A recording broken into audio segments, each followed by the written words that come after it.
নমস্কার বন্ধুরা, আমি টিটুস কিচেনে সবাইকে স্বাগত। প্রথমেই জানি মেরি ক্রিসমাস।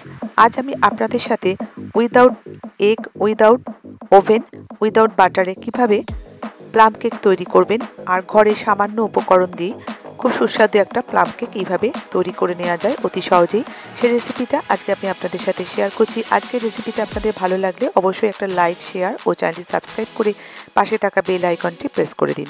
যখনই কোনো নতুন ভিডিও আপলোড করব তার ইনস্ট্যান্ট নোটিফিকেশান সবার আগে আপনার কাছে পৌঁছবে। আসুন দেখে নেওয়া যাক আজকের রেসিপি। প্রথমেই আমি একটা বাটির ভেতরে বাজার থেকে যে অরেঞ্জ জুসের প্যাকেট পাওয়া যায় সেটা হাফ কাপ দিচ্ছি, আর না হলে আপনারা অরেঞ্জ কিনে এটাকে রস করে ব্যবহার করতে পারেন।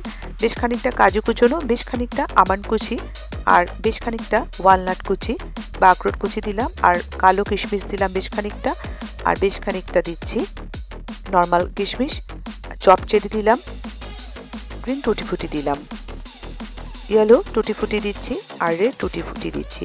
ড্রাই ফ্রুটসগুলো আপনারা আপনাদের পছন্দ অনুযায়ী দিতে পারেন, আর অবশ্যই কম বেশি করতে পারেন। এটা আমি ভালো করে মিশিয়ে নিয়ে শোক করতে রেখে দেবো 4 থেকে 5 ঘন্টার জন্য। হাতে সময় থাকলে ওভারনাইটও আপনারা করতে পারেন। একটা প্যান দিলাম, বসিয়ে দিয়েছি ওভেনে, তার ভেতর দিয়ে দিচ্ছি 1/3 কাপ চিনি। এটা আমি ক্যারামেল করব, হাই ফ্লেমে ক্যারামেলটা করব। প্রথমে চিনিটা দিয়ে কিন্তু নাড়বো না, বেশ খানিকটা যখন চিনিটা মেল্ট হয়ে আসবে তারপরে একটা স্প্যাটুলার সাহায্যে এইভাবে নেড়ে নেব। ফ্লেমটা এই সময় হাই থাকবে। জল যখন দিচ্ছি তখন কিন্তু ফ্লেমটা লো করে দিলাম, অথবা অফ করেও দিতে পারেন। খুব সাবধানে করতে হবে, কারণ হাতে ছিটকোয়।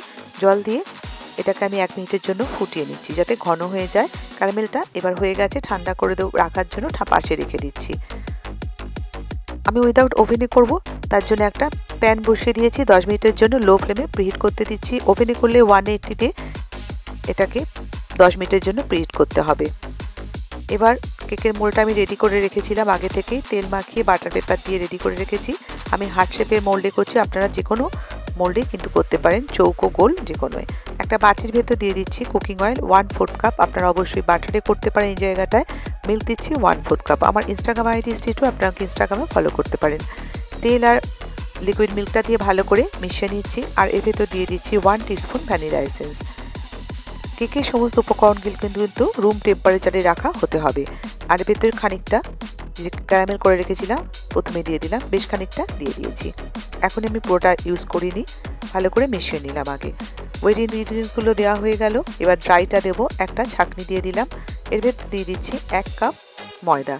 আমি কিন্তু মেজারমেন্ট করে দিয়েছি, আপনারা চাইলে ঘরে যে কোনো বাটি মেপে কিন্তু একটা বাটিতে করতে পারেন। তার ভেতর দিয়ে দিলাম 2 টেবিল স্পুন মিল্ক পাউডার, একটু নুন, আর হাফ টিস্পুন দারচিনির গুঁড়ো। প্লাম কেকে কিন্তু দেখবেন সুন্দর একটা গন্ধ বেরোয়, সেটা কিন্তু দারচিনির গুঁড়োটার জন্য। ভালো করে মিশিয়ে নেব। চালা হয়ে গেছে বা ছাঁকা হয়ে গেছে ময়দাটা। যখনই কেক করবেন ময়দা কিন্তু ছেঁকে অবশ্যই দেবেন, তাহলে রাইস কিন্তু খুব ভালো হয়। হালকা হাতে ভালো করে লাম্প ফ্রি একটা ব্যাটার তৈরি করব। ব্যাটারের কনসিস্টেন্সিটা একটু ঘন হয়ে গেছে, তার জন্য আমি কিন্তু আরেকটু ক্যারামেল দিয়ে দিলাম। ক্যারামেল দিলে প্লাম কেকের যে কালারটা আসে সেই কালারটা কিন্তু আসবে, এই জন্যই এটা দেওয়া। এবার এর ভেতরে আগে থেকে যে ড্রাই ফ্রুটসগুলো আমি শোক করতে দিয়েছিলাম সেটা দিয়ে দিলাম, দিয়ে ভালো করে মিশিয়ে নেব। তবে খুব হালকা হাতে মিশাতে হবে। এখনও কিন্তু আমি এর ভেতরে একটা ছাঁকনি দিয়ে দিলাম, আর বেকিং পাউডার দিচ্ছি 1 teaspoon, half teaspoon baking soda প্রথমেই কিন্তু দিইনি, শেষে দিচ্ছি। এটাকেও আমি ছেঁকে নিচ্ছি হাত দিয়ে এইভাবে, ঢুকে দেখুন ব্যাস। এবার এর ভেতর দেবো অল্প একটু জল যাতে অ্যাক্টিভ হয়ে যায়। বেকিং সোডা, বেকিং পাউডারটা ভালো করে মিশিয়ে নিতে হবে। এই মেশানোটা কিন্তু একদম প্রেসার দিয়ে করা যাবে না, খুব হালকা করে মেশাতে হবে। আর বেশিক্ষণ কিন্তু এই সময় বাইরে রাখা যাবে না, মিশার পরেই মোল্ডে কিন্তু এটাকে ট্রান্সফার করতে হবে। আর হাফের বেশি কখনোই মোল্ডটা কিন্তু ভরবেন না, তাহলে কিন্তু একটা রাইস হয়ে বাইরে ব্যাটারটা বেরিয়ে যাবে, এটাকে একটু খেয়াল রাখতে হবে।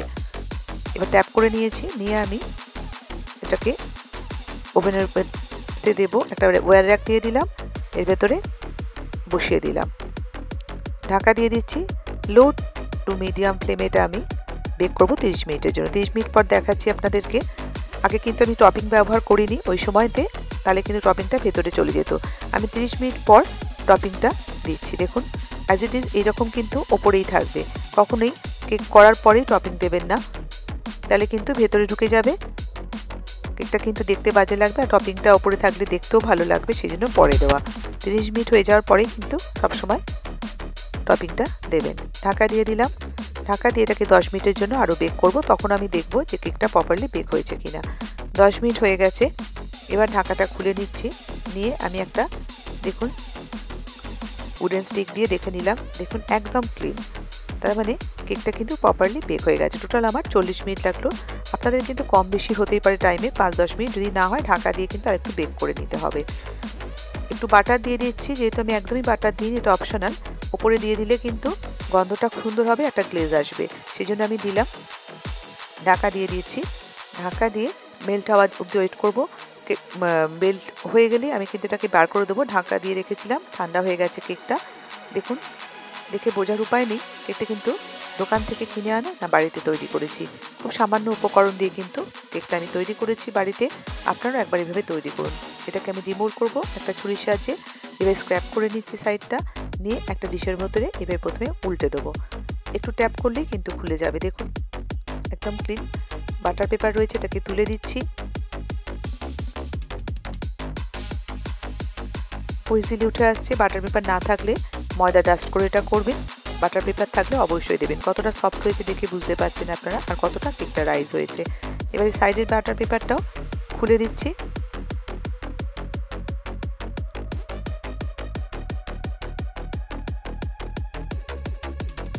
ওয়াও খুব দারুণ হয়েছে দেখতে, আর গন্ধটাও কিন্তু খুব সুন্দর বেরোচ্ছে।